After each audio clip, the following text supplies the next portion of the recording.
ଶ୍ରୋତାବନ୍ଧୁ ମହର୍ଷି ବେଦବ୍ୟାସ ପ୍ରଣୀତ ଶ୍ରୀମଦ୍ ଭାଗବତ ଏକାଦଶ ସ୍କନ୍ଦ ସନ୍ନିବେଶିତ ନବମ ଅଧ୍ୟାୟ, ଯାହାର ଶୀର୍ଷକ ହେଉଛି କୁରର ଠାରୁ ଭୃଙ୍ଗି ଅର୍ଥାତ୍ କୁମ୍ଭାର ପୋକ ପର୍ଯ୍ୟନ୍ତ 7 ଗୁରୁଙ୍କ କଥା।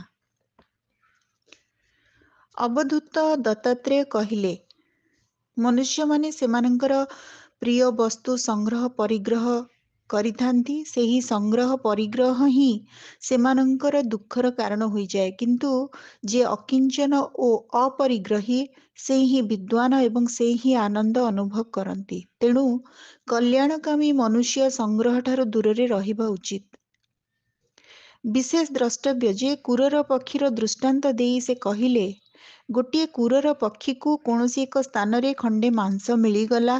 ସେ ମାଂସ ଧରିଛି ଦେଖି ଅନ୍ୟାନ୍ୟ ମାଂସଲୋଭୀ ପକ୍ଷୀମାନେ ତାକୁ ଆକ୍ରମଣ କଲେ। ସେ ବିଚରା ମାଂସ ଖଣ୍ଡଟି ଫୋପାଡ଼ି ଦେବାରୁ ସେମାନଙ୍କ ଆକ୍ରମଣରୁ ରକ୍ଷା ପାଇଗଲା। ଏଥିରୁ ଶିକ୍ଷା ଗ୍ରହଣ କରିବା କଥା ଯେ ସଂଗ୍ରହ ହିଁ ହେଉଛି ସବୁ ବିପଦର କାରଣ। ଶିଶୁର ଦୃଷ୍ଟାନ୍ତ ଦେଇ ଅବଧୂତ କହିଲେ, ସରଳ ଶିଶୁ ଯେପରି ନିଶ୍ଚିନ୍ତ ହୋଇ ନିଜେ ନିଜେ ଖେଳେ, ମୁଁ ମଧ୍ୟ ସେହିପରି ଆତ୍ମାନନ୍ଦରେ ଭୋଳ ରହେ। ମୋ ଉପରେ ମାନ ଅପମାନର କୌଣସି ପ୍ରଭାବ ପଡ଼େ ନାହିଁ କି ମୋର ଘର ପରିବାର କଥା ଚିନ୍ତା ନଥାଏ। ସଂସାରରେ 2 ପ୍ରକାର ବ୍ୟକ୍ତି ଚିନ୍ତାମୁକ୍ତ ହୋଇ ରହନ୍ତି। ସେମାନେ ହେଲେ ସରଳ ଅବୋଧ ଶିଶୁ ଏବଂ ଗୁଣାତୀତ ପୁରୁଷ। ଏ ଉଭୟେ ପରମ ଆନନ୍ଦରେ ମଗ୍ନ ରହନ୍ତି। ତାପରେ କୁମାରୀ କନ୍ୟାର ଦୃଷ୍ଟାନ୍ତ ଦେବାକୁ ଯାଇ କହିଲେ, ଥରେ ଗୋଟିଏ ଝିଅକୁ ବୋହୂ କରିନେବାର ପ୍ରସ୍ତାବ ଘେନି ଅନ୍ୟ ଗ୍ରାମର କେତେଜଣ ଲୋକ ଝିଅର ଘରେ ପହଞ୍ଚିଲେ। ସେତେବେଳକୁ କେବଳ ଝିଅଟି ଛଡ଼ା ଘରର ଅନ୍ୟ ସମସ୍ତେ କୌଣସି କାମରେ ବାହାରକୁ ଚାଲି ଯାଇଥିଲେ। ତେଣୁ ଅତିଥି ସତ୍କାର ଦାୟିତ୍ୱ ଝିଅଟି ଉପରେ ପଡ଼ିଲା। ଗରିବ ଘର, ଚାଉଳ ନଥିଲା। କୁଣିଆମାନଙ୍କୁ ଭାତ ଗଣ୍ଡିଏ ରାନ୍ଧି ଖାଇବାକୁ ଦେବ ବୋଲି ଝିଅଟି ଧାନ କୁଟିବାକୁ ଲାଗିଲା। ଝିଅଟି ହାତରେ କେତେପଟ ଶଙ୍ଖା ପିନ୍ଧିଥାଏ। ଧାନ କୁଟିବା ବେଳେ ଶଙ୍ଖାରେ ଶଙ୍ଖା ବାଜି ଜୋରରେ ଶବ୍ଦ ହେଲା। ଝିଅଟି ଦେଖିଲା, ସେହି ଶବ୍ଦରୁ ସେ ନିଜେ ଧାନ କୁଟୁଥିବା କଥା ଜଣାପଡ଼ିଯିବ, ଘରର ଦରିଦ୍ରତା ବି ଜଣାପଡ଼ିଯିବ। ଲଜ୍ଜାରୁ ରକ୍ଷା ପାଇବାକୁ ସେ ତା ହାତର ଶଙ୍ଖା କେତୋଟି ଭାଙ୍ଗିଦେଲା। ତଥାପି ଧାନ କୁଟିବା ବେଳେ ଝମ୍ ଝମ୍ ଶବ୍ଦ ହେବାରୁ ହାତକେ ମାତ୍ର 2ଟି ଲେଖାଏଁ ଶଙ୍ଖା ରଖି ବାକି ସବୁ ଭାଙ୍ଗିଦେଲା। ତଥାପି ଧାନ କୁଟିବା ବେଳେ ଏକ ଆରେକରେ ବାଜି ସେଇ 2ଟି ଶଙ୍ଖାରୁ ବି ଶବ୍ଦ ବାହାରିଲା। ତେଣୁ ସେ ପ୍ରତ୍ୟେକ ହାତରୁ ଆଉ ପଟେ ପଟେ ଶଙ୍ଖା ଭାଙ୍ଗିଦେଲା। ଏଥର 2 ହାତରେ ମାତ୍ର ପଟେ ଲେଖାଏଁ ଶଙ୍ଖା ରହିଲା। ତେଣୁ ଧାନ କୁଟିବା ବେଳେ ଆଉ ଶବ୍ଦ ହେଲା ନାହିଁ। ହେ ରାଜନ୍, ଲୋକଙ୍କ ଗତିବିଧି ଜାଣିବା ଇଚ୍ଛାରେ ବୁଲୁ ବୁଲୁ ମୁଁ ଯାଇ ସେତେବେଳେ ସେଠାରେ ପହଞ୍ଚିଗଲି। କୁମାରୀ କନ୍ୟାର ସେହି କାର୍ଯ୍ୟରୁ ମୁଁ ଶିକ୍ଷା ପାଇଲି ଯେ ଯହିଁ ଅନେକ ଲୋକ ମିଳି ଅବଶ୍ୟ ଉପୁଜଇ କଳି। ଏପରିକି 2 ଜଣ ଲୋକେ ଏକାଠି ରହିଲେ ବି ବୃଥା ଗପସପ ଆରମ୍ଭ ହୋଇଯାଏ। ତେଣୁ ସେହି କୁମାରୀ କନ୍ୟା ପଟେ ପଟେ ଚୁଡ଼ି ପିନ୍ଧିଲା ପରି ମନୁଷ୍ୟ ଏକାକୀ ବିଚରଣ କରିବା ଉଚିତ। ହେ ରାଜନ୍, ମୁଁ ସର ନିର୍ମାଣ କରୁଥିବା କମାରଠାରୁ ଶିଖିଲି ଯେ ମନୁଷ୍ୟ ଆସନ ଓ ନିଶ୍ୱାସ ପ୍ରଶ୍ୱାସ ଜୟ କରି ବୈରାଗ୍ୟ ଓ ଅଭ୍ୟାସ ଦ୍ୱାରା ନିଜ ମନକୁ ବଶରେ ରଖିବା ଉଚିତ ଏବଂ ସେହି ବଶୀଭୂତ ମନକୁ ସାବଧାନତାର ସହିତ ଲକ୍ଷ୍ୟ ବସ୍ତୁରେ ଲଗାଇ ଦେବା ଆବଶ୍ୟକ। ମନ ପରମାନନ୍ଦ ସ୍ୱରୂପ ପରମାତ୍ମାଙ୍କ ଠାରେ ସ୍ଥିର ହୋଇଗଲେ ସେ ତାର କର୍ମ ବାସନାର ଧୂଳି ସବୁକୁ ଧୀରେ ଧୀରେ ଝାଡ଼ି ଦିଏ। ସେତେବେଳେ ତାର ସତ୍ୱଗୁଣ ବୃଦ୍ଧି ହୁଏ ଏବଂ ସେ ରଜୋଗୁଣ ଓ ତମ ଗୁଣୀ ବୃତ୍ତିମାନ ପରିତ୍ୟାଗ କରିଦିଏ। ଫଳରେ ଜାଳିଣୀ ଦ୍ରବ୍ୟର ଅଭାବରେ ଅଗ୍ନି ଲିଭିଗଲା ପରି ତାର ମନ ଶାନ୍ତ ହୋଇଯାଏ। ଯାହାଙ୍କର ଚିତ୍ତ ଏହିପରି ଭାବରେ ନିଜ ଆତ୍ମାରେ ହିଁ ସ୍ଥିର ଅର୍ଥାତ୍ ନିରୁଦ୍ଧ, ତାଙ୍କର କି ବାହାର କି ଭିତର କୌଣସି ବିଷୟର ଚିନ୍ତା ରହେ ନାହିଁ। ମୁଁ ଦେଖିଲି ଜଣେ ସର ନିର୍ମାତା ଯେ ସର ନିର୍ମାଣ କର୍ମରେ ଏତେ ତନ୍ମୟ ହୋଇଯାଇଥିଲେ ଯେ ତାଙ୍କ ଶାଳ ପାଖ ଦେଇ ସଦଳ ବଳେ ରାଜାଙ୍କର ଏକ ବିରାଟ ପଟୁଆର ଚାଲିଗଲା, ଅଥଚ ତାଙ୍କୁ ଆଦୌ କିଛି ଜଣାପଡ଼ିଲା ନାହିଁ। ସାପର ଦୃଷ୍ଟାନ୍ତ ଦେଇ ସେ କହିଲେ, ମୁନି ନିଜର ଗୋଷ୍ଠୀ ବା ମଣ୍ଡଳୀ ନ ଗଢ଼ି ଏକାକୀ ରହିବା ଉଚିତ। ସେ ବାସସ୍ଥାନ ପ୍ରତି ମମତା ନ ରଖି ସାବଧାନ ହୋଇ ଏକାନ୍ତରେ ବା ପର୍ବତ କନ୍ଦରରେ ରହିବା ଉଚିତ। ସେ ନିଜର ଆଚାର ବ୍ୟବହାର ଦ୍ୱାରା ନିଜକୁ ଅନ୍ୟମାନଙ୍କ ନିକଟରେ ପ୍ରକାଶିତ ନ କରି ମିତଭାଷୀ ହୋଇ ରହିବା ଉଚିତ। ଅନିତ୍ୟ ଶରୀର ନିମନ୍ତେ ଏତେ କଷ୍ଟ କରି ଘର ତୋଳିବା ନିରର୍ଥକ। ସାପ ଯେପରି ଯାଇ ମୂଷାଗାତ ଭିତରେ ଆରାମରେ ରହିଯାଏ, ମୁନି ସେହିପରି ଯେକୌଣସି ସ୍ଥାନରେ ରହି ଚଳିଯିବା ଉଚିତ। ତାପରେ ବୁଢ଼ିଆଣୀର ଦୃଷ୍ଟାନ୍ତ ଦେଇ କହିଲେ, ଏକମାତ୍ର ନାରାୟଣ ହିଁ ଏହି ସକଳ ବିଶ୍ୱ ସୃଷ୍ଟି କରିଛନ୍ତି ଏବଂ କଳ୍ପ ଶେଷରେ ନିଜର କାଳଶକ୍ତି ଦ୍ୱାରା ସେ ହିଁ ଏହି ବିଶ୍ୱର ଉପସଂହାର ମଧ୍ୟ କରନ୍ତି। ସେହି ପରମାତ୍ମା ହେଉଛନ୍ତି ଏକ ଓ ଅଦ୍ୱିତୀୟ, ତେଣୁ ସେ ସ୍ୱଗତ ଭେଦରୁ ମଧ୍ୟ ରହିତ।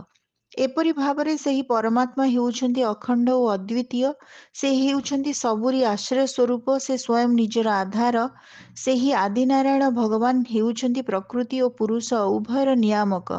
ସେ ଯେତେବେଳେ ନିଜର କାଳଶକ୍ତି ଦ୍ୱାରା ଏହି ସବୁ ସତ୍ତ୍ୱାଦି ଶକ୍ତିମାନଙ୍କୁ ସାମ୍ୟାବସ୍ଥାକୁ ନେଇଯାଆନ୍ତି, ସେତେବେଳେ ଏକମାତ୍ର ପରମାତ୍ମା ହିଁ ଅବଶେଷ ରହିଯାଆନ୍ତି। ସେ ହେଉଛନ୍ତି ପରମ ଶ୍ରେଷ୍ଠ। ସେ ପରା ଓ ଅପରା ଉଭୟ ପ୍ରକୃତିର ଅତୀତ। ତାଙ୍କୁ କୈବଲ୍ୟ ନାମରେ ଉଲ୍ଲେଖ କରାଯାଏ। ସେ ହେଉଛନ୍ତି ନିରଞ୍ଜନ, ଅନୁଭବ ସ୍ୱରୂପ ଓ ଆନନ୍ଦର ପୁଞ୍ଜ। ତାଙ୍କଠାରେ ପ୍ରକୃତିର କୌଣସି ଉପାଧି ନଥାଏ। ସେ ନିରୁପାଧିକ। ସେ କେବଳ ନିଜର ସାମର୍ଥ୍ୟ ବଳରେ ହିଁ ତ୍ରିଗୁଣାତ୍ମିକା ମାୟାରେ କ୍ଷୋଭ ସୃଷ୍ଟି କରନ୍ତି। ହେ ରାଜନ୍, ସେହି ମାୟା ଦ୍ୱାରା ସେ ସର୍ବପ୍ରଥମେ କ୍ରିୟାଶକ୍ତି ପ୍ରଧାନ ସୂତ୍ରାତ୍ମା ସୃଷ୍ଟି କରନ୍ତି। ସେହି କ୍ରିୟାଶକ୍ତି ପ୍ରଧାନ ସୂତ୍ରାତ୍ମା ହିଁ ତ୍ରିଗୁଣାତ୍ମିକା ଶକ୍ତିକୁ ଏବଂ ତିନି ଗୁଣକୁ ଅଭିବ୍ୟକ୍ତ କରେ। ଏହିପରି ଭାବରେ ତାହା ସମସ୍ତ ବିଶ୍ୱ ନିର୍ମାଣ କରେ। ତାହା ସମସ୍ତ ବିଶ୍ୱରେ ବ୍ୟାପ୍ତ ଏବଂ ସେଥିରେ ବ୍ୟାପ୍ତ ହୋଇ ଜୀବାତ୍ମା ଅହଂ ବୁଦ୍ଧି ଧରି ସଂସାରରେ ଘୂରି ବୁଲୁଛି। ବୁଢ଼ିଆଣୀ ଯେପରି ନିଜର ହୃଦୟରୁ ଜାତ କରିଥିବା ସୂତ୍ରକୁ ମୁଖ ଦ୍ୱାରା ବିସ୍ତାର କରି ଜାଲ ପ୍ରସ୍ତୁତ କରେ, ସେଥିରେ ବିହାର କରେ ଏବଂ ଶେଷରେ ପୁଣି ତାହାକୁ ଗିଳି ଦିଏ, ପରମେଶ୍ୱର ମଧ୍ୟ ସେହିପରି ନିଜ ଭିତରୁ ଜଗତ ଉତ୍ପନ୍ନ କରନ୍ତି, ସେଥିରେ ଜୀବ ରୂପରେ ବିହାର କରନ୍ତି ଏବଂ ପୁଣି ଥରେ ତାହାକୁ ନିଜ ଭିତରେ ଲୀନ କରିଦିଅନ୍ତି। ଏଥିରୁ ସାରତଃ ଏତିକି ବୁଝିବା ଉଚିତ ଯେ ଏହି ବିଶ୍ୱ ହେଉଛି ପରମାତ୍ମାଙ୍କର ହିଁ ସ୍ୱରୂପ। ହେ ରାଜନ୍, ମୁଁ ଭୃଙ୍ଗି ବା କୁମ୍ଭାର ପୋକଠାରୁ ଏହି ଶିକ୍ଷା ପାଇଲି ଯେ ଯଦି ପ୍ରାଣୀ ସ୍ନେହରେ, ଦ୍ୱେଷରେ ଅବା ଭୟରେ ହେଲେ ବି କାହାରିଠାରେ ଏକାଗ୍ର ଭାବରେ ନିଜର ମନ ଲଗାଇଦେବ, ତେବେ ସେ ତାହାରି ପରି ରୂପ ପାଇଯିବ। କୁମ୍ଭାର ପୋକ ଅନ୍ୟ କୀଟକୁ ଧରି ଆଣି ନିଜ ଗାତ ଭିତରେ ତାକୁ ବନ୍ଦ କରି ରଖେ ଏବଂ ବାରମ୍ବାର ସେଠାରୁ ଆସି ତାକୁ ଭୁଁ ଭୁଁ କରି ଡରାଏ। ସେଥିରେ ଭୟଭୀତ ହୋଇ କୀଟଟି କୁମ୍ଭାର ପୋକ ରୂପକୁ ଅନବରତ ଚିନ୍ତା କରେ। ତେଣୁ ସେ ତାର ଦେହତ୍ୟାଗ ନ କରି ସେହି ଶରୀରରେ ହିଁ ତଦ୍ରୂପ ଭୃଙ୍ଗି ରୂପ ହୋଇଯାଏ। ସୁତରାଂ ଯେକୌଣସି ପ୍ରକାରେ ପରମାତ୍ମାକୁ ଚିନ୍ତନ କରିଚାଲିଲେ ମଧ୍ୟ ମନୁଷ୍ୟ ପରମାତ୍ମାଙ୍କୁ ଅବଶ୍ୟ ପାଇଯିବ। ହେ ରାଜନ୍, ଉପରୋକ୍ତ ଗୁରୁମାନଙ୍କ ଠାରୁ ମୁଁ ଏହି ସବୁ ଶିକ୍ଷା ଗ୍ରହଣ କରିଛି। ଏଥର ମୁଁ ମୋ ଶରୀରରୁ ଯେଉଁ ଶିକ୍ଷା ପାଇଛି ତାହା କହୁଛି, ମନ ଦେଇ ଶୁଣନ୍ତୁ। ମୋର ଏହି ଦେହ ମଧ୍ୟ ମୋ ଗୁରୁ। ଏ ଦେହ ମୋତେ ବୈରାଗ୍ୟ ଓ ବିବେକ ଉପଦେଶ ଦିଏ। ଏ କଥା ପ୍ରସିଦ୍ଧ ଯେ ଦେହ ହେଉଛି ଜନ୍ମ ମରଣଶୀଳ। ପରିଣାମରେ ଦେହ ସହିତ ଦୁଃଖ ହିଁ ଲାଗି ରହିଛି। କିନ୍ତୁ ଏ ଦେହରୁ ଯେଉଁ ସବୁଠାରୁ ବଡ଼ ଲାଭଟି ମିଳେ ତାହା ହେଲା ଏହି ଦେହରେ ହିଁ ଆମେ ପରମାତ୍ମ ଚିନ୍ତନ କରିପାରୁ।